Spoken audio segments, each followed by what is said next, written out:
దేవునికి మహిమ కలుగును గాక. హల్లెలూయా, హల్లెలూయా. దేవుని యొక్క వాక్యం చదువుకుందాం. కీర్తన గ్రంథము 102వ కీర్తన. కీర్తన గ్రంథము 102వ కీర్తన మొదటి వచనం చదువుదాం. యెహోవా నా ప్రార్థన ఆలకింపుము, నా మొర నీ యొద్దకు చేరనిమ్ము. నా కష్టదినమున నాకు విముఖుడవై ఉండకము, నాకు చెవియొగ్గుము. నేను మొరలినాడు త్వరపడి నాకు ఉత్తరమిమ్ము. చదవబడిన వాక్యాన్ని ఈ రాత్రికాల సమయంలో కొద్ది నిమిషాలు ధ్యానం చేద్దాం. ఈ యొక్క కీర్తనకారుడు దేవునిని అడుగుతున్నటువంటి ఒక విన్నపం, ఇంకొక మాటలో చెప్పాలి అంటే ప్రార్థన. ఏమని చేస్తా ఉన్నాడు అంటే, నా ప్రార్థన ఆలకింపుము, నా మొర నీ యొద్దకు చేరనిమ్ము. ఓకే, ఇక్కడ మనం గమనించవలసినటువంటి రెండు ప్రాముఖ్యమైన విషయాలు.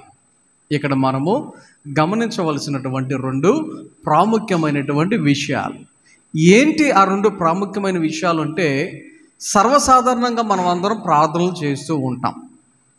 సర్వసాధారణంగా మనమందరము ప్రార్థనలు చేస్తూ ఉంటాం, రైట్? ప్రార్థన చేస్తే సరిపోతుందా? ప్రార్థన చేస్తే సరిపోతుందా? ఇది మీకు అర్థం కావటానికి ఇంకొక మాట చెప్తాను. ఏంటి ఆ మాట అంటే, మనము మన ఇంట్లో ఎవరికైనా ఏదైనా చెప్పాలనుకోండి, ఒకరు ఒక రూములో ఉన్నారు, ఇంకోళ్ళు ఇంకో రూములో ఉన్నారు. మనం మన పక్కన ఉన్నట్టుగా మనం ఊహించేసుకొని, ఇక్కడ మనం ఒక మాట, నాకు ఆకలి అన్నం పెట్టు అని మనం అనేసుకొని 5 నిమిషాలైనా 10 నిమిషాలైనా పావుగంట అయినా అరగంట అయినా అన్నం పెట్టకపోతే అరిచేసి కరిచేసి ఎంతసేపు అయింది నీకు చెప్పి అన్నం అనుకోండి, ఎలా ఉంటుంది? కారణం, మనం చెప్పింది ఎదుటి వారికి ఏమవ్వాలి? వినపడాలి. మనం చెప్పేది ఎదుటి వారికి వినపడాలి. ఒకటి. 2, మనం చెప్పేది ఎదుటి వారికి వినబడినా వారు ఆలకించాలి.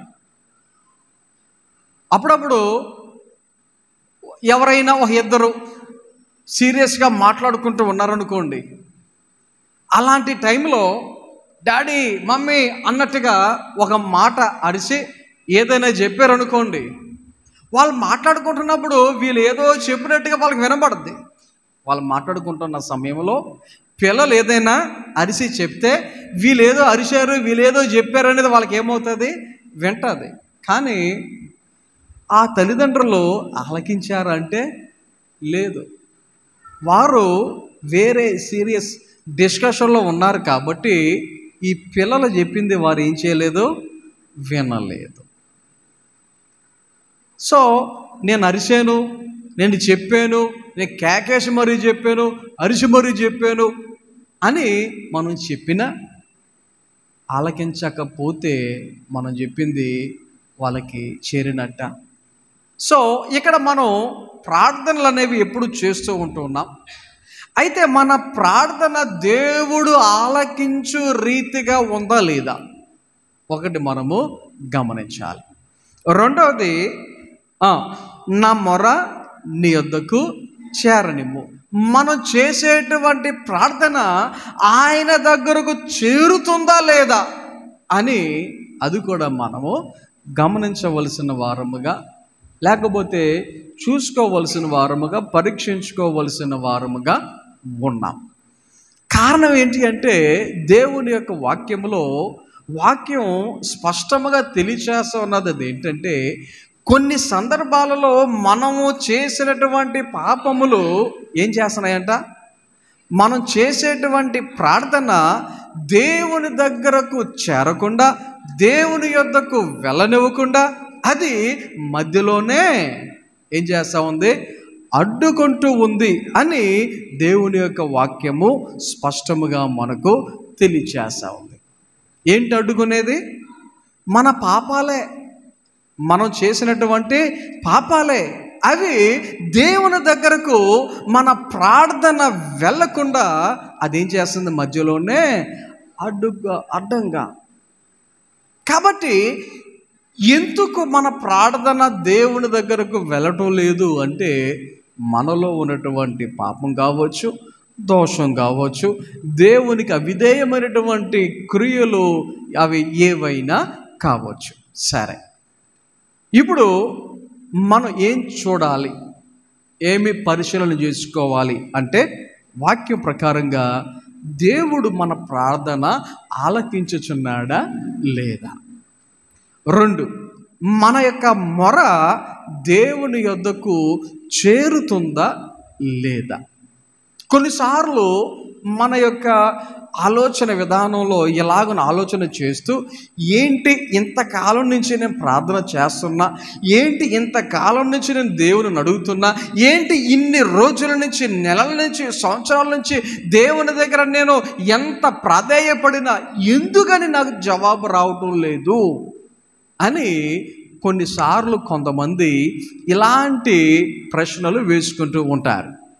అయితే ఇక్కడ మనం గమనించవలసింది ఏంటంటే, దేవుడి దగ్గర నుంచి జవాబు రావటం లేదేంటి అని కాదు, కానీ అసలు మనం చేసినటువంటి ప్రార్థన దేవుడి దగ్గరకు చేరిందా లేదా, మనం చేసినటువంటి ప్రార్థన ఆయన ఆలకించాడా లేదా, అది మనము గమనించవలసిన వారమై ఉన్నాం. ఇక్కడ ఈ కీర్తనగారు అంటూ ఉన్నాడు, నా కష్ట దినమున నాకు విముఖుడవై ఉండకము. కష్ట దినమున, ఏ దినమున? కష్ట దినమున. మన జీవితాలలో కొన్నిసార్లు మనం అనుకోకుండా కష్టాలనేవి వస్తూ ఉంటాయి, కష్టాలనేవి ఎదురవుతూ ఉంటాయి. మనం అనుకోం, మనం ప్లాన్ చేయం, మనము ఈ కష్టము వస్తుంది అని ఊహించాం. మనం ఊహించినటువంటివి అనేకమైనవి మన జీవితాలలో, కుటుంబాలలో జరుగుతూ ఉంటాయి. కొన్ని మంచిగా జరిగేవి, కొన్ని చెడుగా జరిగేవి, కొన్ని మనం చేసినటువంటి దానికి ప్రతిఫలముగా వచ్చేవి, కొన్ని మనకు ప్రమేయము లేకుండా జరిగేవి. ఆలోచన చేయండి.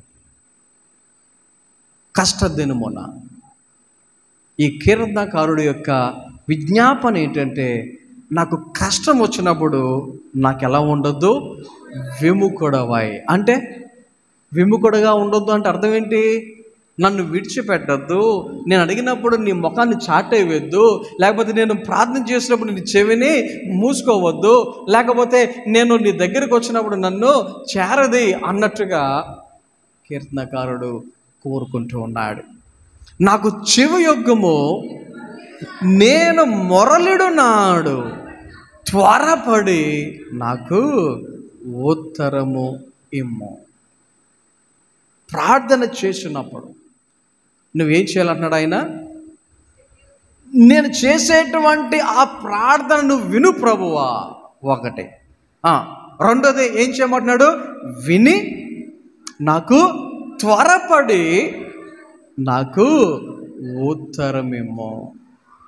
ఇక్కడ ఈయన అంత అర్జెన్సీగా ఎందుకని అడుగుతూ ఉన్నాడు, ఎందుకని అలాగన ప్రార్థన చేస్తున్నాడు అంటే, ఆయన చెప్తున్నటువంటి మాట, పొగ ఎగిరిపోవున్నట్లుగా నా దినములు తరిగిపోవచ్చున్నవి.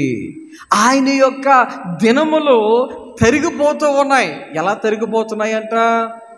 పొగ ఎగిరినట్టు. పొగ ఎలా ఎగురుతుంది? పొగ ఎలాగా? స్లోగానా, స్పీడ్గానా? గమనించండి ఒకసారి. అది ఎంత ఫాస్ట్గా మాయమైపోతుందో కూడా మనము ఊహించలేం, చెప్పలేం. ఒకవేళ గాలి ఏమీ లేదనుకోండి, ఒక రకంగా ఎగురుద్ది. గాలి లేదు కదని చెప్పి పొగ అలా ఆగిపోదు. గాలి లేకపోయినా సరే పొగ ఏమవుతుంది? ప్రయాణం చేస్తుంది.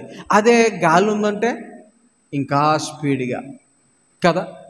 ఆయన చెప్తున్నాడు, నా యొక్క ఆయుష్ తగ్గిపోతుంది, నా దినాలు తగ్గిపోతున్నాయి, నేను బ్రతికేటువంటి రోజులు తగ్గిపోతూ ఉన్నాయి. ఎలా తగ్గుతున్నాయి? పొగ ఎగిరిపోతున్నట్టుగా, పొయ్యిలోనిది కాలిపోవున్నట్లు నా ఎముకలు ఏమైపోతున్నాయి? కాలిపోవచ్చున్నవి. ఏమంట? పొయ్యి అందులో పొల్లలు ఎలాగైతే మండుతాయో, పొల్లలు ఎలాగైతే కాలుతాయో, అలాగున నా ఎముకలు కాలిపోవచ్చున్నవి. గమనించండి, మంటకి దయదాక్షిణ్యం ఉండదు. మంటకి కానీ, నీటికి కానీ, కరెంటుకి కానీ ఏముండదో? దయాదాక్షిణ్యాలు ఉండవు. మనకి పొయ్యిలో చేయి పెట్టామనుకో, వీడు మంచోడు కదా, వీడికి తక్కువ కాలుద్దాం, వీడు చెడ్డోడు కదా, ఎక్కువ కాల్చేద్దాం అనుకోదు. మీరు వంట వండుతూ ఉన్నప్పుడు, మూతలు తీసినప్పుడు కానీ, అన్నాలు వార్చినప్పుడు కానీ, అప్పుడప్పుడు అడ్జస్ట్ తగులుతూ ఉంటాయి మీకు. చాలామంది స్త్రీలకి మచ్చలు కనబడుతూ ఉంటాయి. ఏంటా మచ్చలు? అనుకోకుండా అంటుకున్నాయి. అరే రోజు వండుతుంది కదా అని చెప్పేసి పోనీలని తక్కువ కాలుస్తుందా అసలు కదా. ఇక్కడ ఈ కీర్తనకారుడు ఏమంటున్నాడు? పొల్లలు ఎలాగైతే కాలుతాయో ఆ రీతిగా నా ఎముకలు ఏమైపోతున్నాయి? కాలిపోవచ్చున్నాయి. ఎండ దెబ్బకు వాడిన గడ్డి వలె నా హృదయము వాడిపోయి ఉన్నవి. భోజనము చేయుటకే నేను మరిచిపోవచ్చున్నాను. ఆలోచన చేయండి. భోజనం చేయటం మర్చిపోయాడంట. ఎవరన్నా మర్చిపోతారా? భోజనం చేయటం ఎవరన్నా మర్చిపోతారా? గమనించండి. వేరే ఏదైనా మర్చిపోవచ్చేమో కానీ జనరల్గా భోజనం చేయటం మర్చిపోవటం అనేది ఎంతమంది చెప్పగలుగుతారు? ఖాళీ లేక తినలేదు అనేటువంటి పరిస్థితులు ఉంటాయి. ఖాళీ లేక తినలేదు అనేటువంటి పరిస్థితులు ఉంటాయి. బిజీలో ఉండి తినలేదు అనేటువంటి పరిస్థితులు ఉంటాయి. కానీ అరే నేను ఈరోజు భోజనం మర్చిపోయాను అనేటువంటి వాళ్ళు ఎవరన్నా ఉన్నారు ఇక్కడ? ఆలోచన చేయండి ఒకసారి. కానీ ఈ కీర్తన గారు మర్చిపోయాడంట. కారణం ఏంటో తెలుసా? వాక్యం ఏమంటుంది? ఈ ఎండ దెబ్బకు వాడిన గడ్డి వలె నా హృదయము వాడిపోయి ఉన్నది. మొన్న గణేషును అనిల్ ఇద్దరు రాజమండ్రిలో వచ్చారు. రాజమండ్రిలో వస్తే పాస్టర్ గారు అన్నారు అనిల్ని, ఎరా నీ మొహం ఏంట్రా నల్లగైపోయింది అంటే, ఎండకండి అన్నాను. నేనన్నాను, ఒరే నీ మొహం నల్లగొట్టం ఏంట్రా అన్నాను నేను. అన్న తర్వాత వాడితో మళ్ళీ నేను అన్నాను, ఒరే మనకి ఇది ఒక బెనిఫిట్ రా, అది తెల్లగా ఉన్న వాళ్ళు వెళ్ళారనుకో వాళ్ళ ముఖాలు మాడిపోతాయి, కానీ మన ముఖాలు మాడినా కనబడవు, అది మనకు అదృష్టం అనేసరికి ఒక చిన్న చిరునవ్వు నవ్వి వెళ్ళి అప్పుడు భోజనం చేశాడు. గమనించండి ఒకసారి. కొన్నిసార్లు ఎండకి మన ముఖాలు వాడిపోతే ఇంకా మన ముఖాలు చూసుకుని అయ్యో నా మొహం ఎలాగైపోయింది అని కొంతమంది పట్టించుకోకుండా ఉండేవాళ్ళు. కొంతమంది అయితే కొద్దిగా తేడా వచ్చిందంటే ఇంకా చూడండి, ఇంకా వాళ్ళు ఆ క్రీమ్ అని ఈ క్రీమ్ అని ఆ హాస్పిటల్ అని ఈ హాస్పిటల్ అని ఆ పౌడర్ అని ఈ పౌడర్ అని ఇంకా మామూలు మేకప్లు చేయరు. ఎంత దిగులు పడిపోతారో కదా. కానీ కీర్తనకారుడు చెప్తున్నటువంటి మాట, నా హృదయము ఏమైపోయింది? వాడిపోయింది. నేను భోజనం చేయట కూడా మరిచిపోయాను. ఓకే, ఇంతకీ ఈ యొక్క సమయంలో నేను చెప్దాం అనుకున్నటువంటి మాట ఏంటంటే, కొన్నిసార్లు కొంతమంది ఏమనుకుంటారంటే ఫలానా వాళ్ళు చేస్తేనే ప్రార్థన దేవుడు ఆలకిస్తాడు, కొంతమంది చేస్తే వినడు, ఆయన చేస్తేనే దేవుడు జవాబేశాడు, నేను చేస్తే ఇవ్వడు అనేటువంటి భావన కలిగినటువంటి వారు కొంతమంది అక్కడక్కడ మనకు కనబడుతూ ఉంటారు. ఆలోచన చేయండి. వాక్యములో ఎక్కడైనా ఎప్పుడైనా ఎవరైనా ఫలానా వాళ్ళు ప్రార్థన చేస్తేనే నేను వింటాను, ఫలానా వాళ్ళు చేస్తే నేను వినను అని ఎవరైనా ఎప్పుడైనా చెప్పారో జరిగిందా బైబిల్లో? ఆలోచన చేయండి. ఎవరు చేసినా ఎవరు చేసినా దేవుడు ఏం చేస్తాడు? రెస్పాండ్ అవుతాడు. ఎవరు చేసినా దేవుడు వింటాడు. ఎవరు చేసినా దేవుడు ఆలకిస్తాడు. ఎవరు చేసినా దేవుడు జవాబిస్తాడు. ఎవరు చేసినా దేవుడు కార్యాలు చేస్తాడు, నో డౌట్. అయితే ఇక్కడ మనం గమనించవలసినది, గ్రహించవలసింది ఏదంటే, ఒకటి, పాపం లేకుండా ఉండాలి. మనం ప్రార్థన చేస్తున్నాం, విశ్వాసముతో మనం చేసేవారుగా ఉండాలి, నమ్మకంతో మనం చేసేవారుగా ఉండాలి. అవి లేకుండా మనం ఎంత చేసినా దానివల్ల ఏముండదు? ప్రయోజనము ఉండదు. కొన్నిసార్లు కొంతమంది అనుకుంటారు, ధనవంతులు చేస్తేనే వింటారు, పేదోళ్ళు చేస్తే వినరు. కొంతమంది వాళ్ళు అనేసుకుంటూ ఉంటారు. అలాగా పాస్టర్ గారు ప్రార్థన చేస్తేనే దేవుడు వింటాడు, విశ్వాసి ప్రార్థన చేస్తే వినడం. ఆలోచన చేయండి. కొంతమంది పలానా వాళ్ళు ప్రార్థన చేస్తేనే దేవుడు వింటాడు, నా ప్రార్థన చేస్తే దేవుడు వినడం. వాక్యంలో మనం గమనిస్తే, మీరు ఒక వచనం చదవండి, నేను చెప్తాను. 17వ వచనం చదవండి సార్, ఇదే అధ్యాయంలో. ఆయన దిక్కులేని దరిద్రుల ప్రార్థన నిరాకరింపక వారి ప్రార్థన వైపు తిరిగి ఉన్నాడు. ఏమంటుంది వాక్యం? ఆయన ఎవరి ప్రార్థన విన్నాడంట? వాక్యం చెప్తుంది, దిక్కులేనటువంటి వారు ప్రార్థన చేసినా, లేకపోతే దరిద్రులైనటువంటి వారు ప్రార్థన చేసినా, వాక్యం చెప్తూ ఉంది, ఆయన ఏం చేయడంట? నిరాకరింపక, ఆయన విడిచిపెట్టక, త్రోసివేయక, అడ్డు చెప్పక ఆయన ఏం చేశాడంట? వారి ప్రార్థన వైపు తిరిగి ఉన్నాడు. ఎవరు ప్రార్థన? ఎవరి వైపు తిరిగాడు దేవుడు? ఒకటే వాక్యం చెప్తా ఉంది, వాక్యంలో చదివాం, దిక్కులేనటువంటి వారు. 2, దరిద్రులైనటువంటి వారు. ఆలోచన చేయండి. అటువంటి వారి ప్రార్థనను కూడా ఆయన ఏమంటున్నాడు? నేను నిరాకరింపను అని చెప్తా ఉన్నాను. అటువంటి వారి ప్రార్థన కూడా నేను నిరాకరింపను, విడిచిపెట్టను, లేకపోతే ఆలకించకుండా ఉండను ఆయన చెప్తా ఉన్నారు. మరి వాక్య ప్రకారంగా, ఈ యొక్క వచనంలో చదివిన దాని ప్రకారంగా, దిక్కులేని వారి కన్నా, దరిద్రుల కన్నా ఒక మాదిరి మనము ఒక మంచి స్థితిలోనే ఉన్నామేమో. మరి మన ప్రార్థన వినడా దేవుడు? మన ప్రార్థన ఆలకించడా? మన ప్రార్థన ఆయన ఆలకించడా? ఆలోచన చేయండి. ఆయన ఎవరు చేసినా, ఎవరు మొర్రపెట్టినా ఆయన వినేవాడుగా ఉన్నాడు, ఆయన జవాబిచ్చేవాడుగా ఉన్నాడు.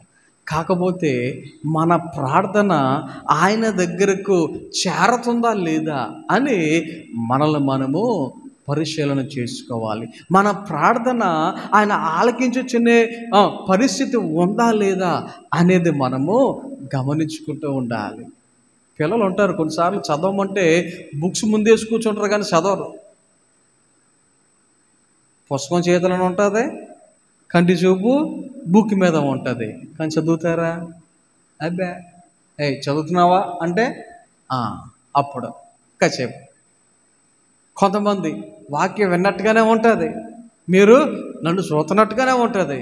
కొంతమంది విచిత్రంగా కళ్ళు తెరుచుకొని నిద్రపోతారు. చూడటానికి వాక్యం వింటున్నట్టుగానే ఉంటుంది, కానీ పక్కన వాళ్ళు ఏంటి అన్నారు, ఏంటి అని వీళ్ళు తిరిగి ఏంటి అని అడుగుతారు కదా. సో మనం ఏం చేసుకుంటూ ఉండాలి? చెక్ చేసుకుంటూ ఉండాలి కదా.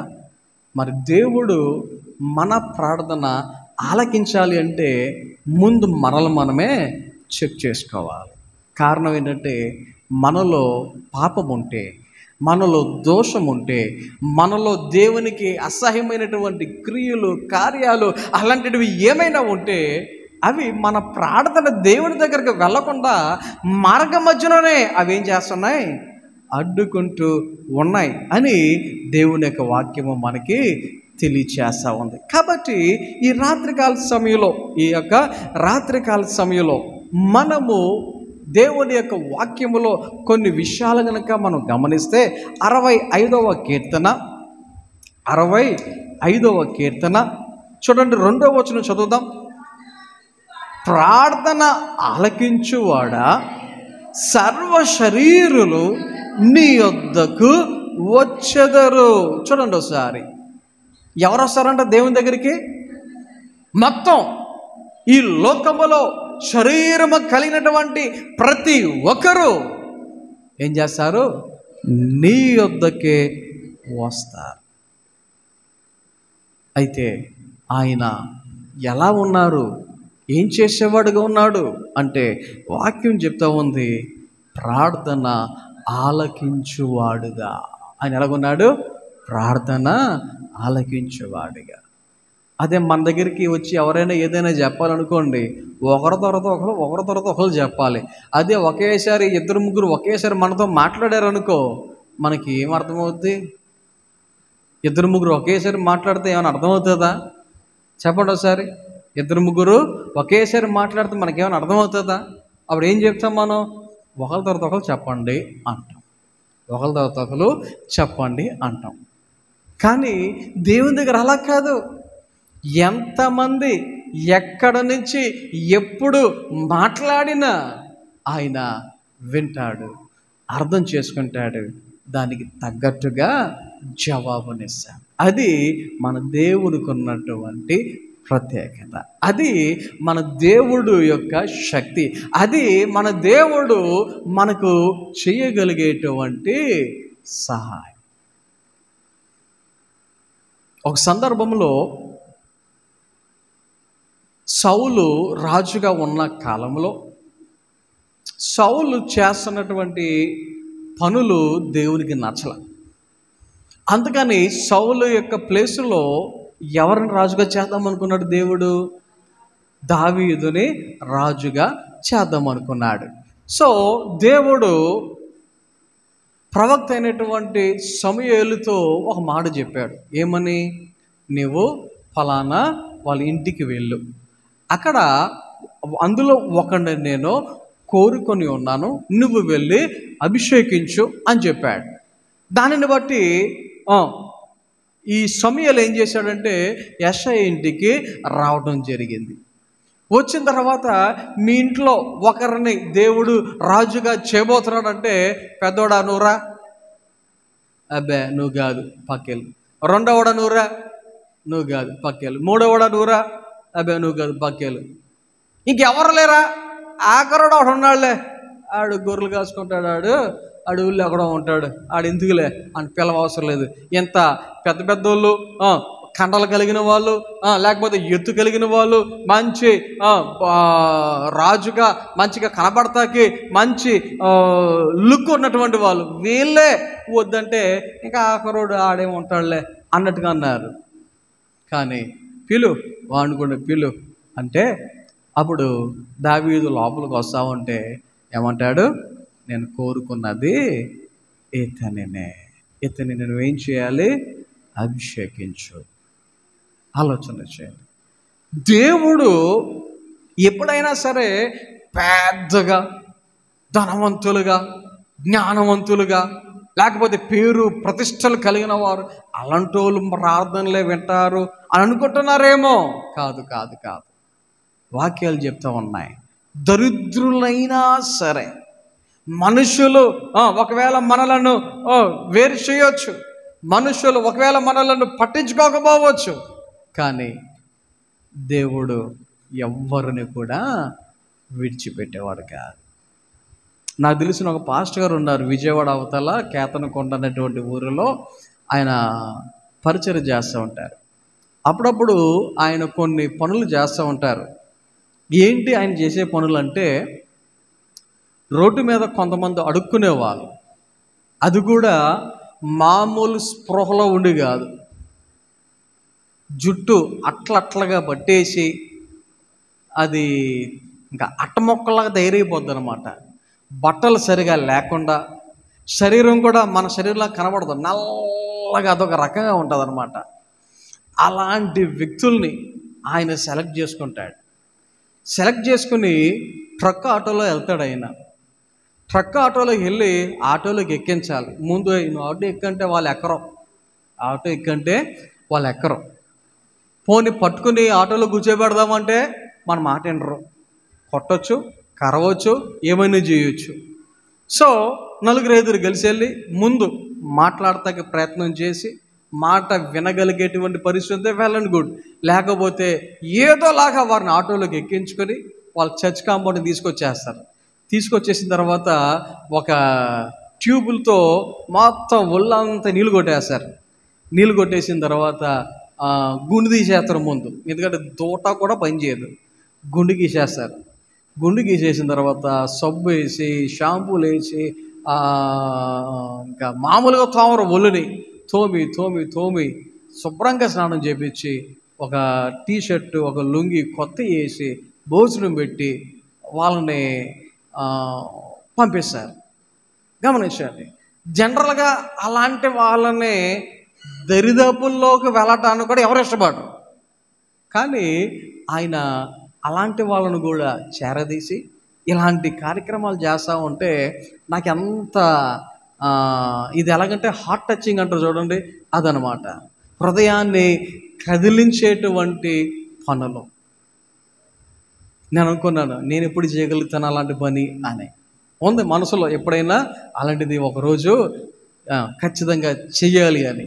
గమనించండి ఒకసారి, ఇక్కడ మనుషులు కొంతమందిని ఏం చేయొచ్చు, ఇటు దరిద్రుడు, ఇడు మురుకోడు, ఇటు పిచ్చోడు, లేకపోతే అలా ఇలా కొంతమంది ఏం చేయొచ్చు అంటే అలాంటి వాళ్ళనే పక్కన పెట్టచ్చు. కానీ అలాంటి స్థితిలో ఉండి ఎవరైనా ప్రార్థన చేస్తే దేవుడు వారి ప్రార్థనను కూడా ఏం చేయడు, నిరాకరింపడు. వారిని కూడా దేవుడు ఏం చేయడు, విడిచిపెట్టాడు. కాబట్టి ఈ రాత్రికాల సమయంలో దేవుని యొక్క వాక్యాన్ని బట్టి నేను మీకు చెప్దాం అనుకున్నటువంటి మాట ఏంటంటే, మనము ప్రార్థన చేయాలి.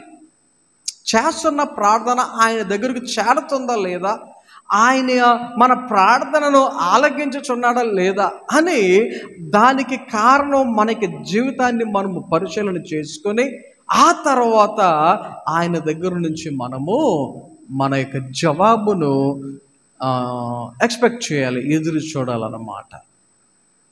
యేసయ్య శిలువ మీద ఉన్నప్పుడు 4వ మాటగా మాట్లాడినటువంటి మాట, నా దేవా నా దేవా నా నన్నెందుకు చెయ్యి విడనాడితివి అని ఆయన ఒక మాట అంటారు కదా.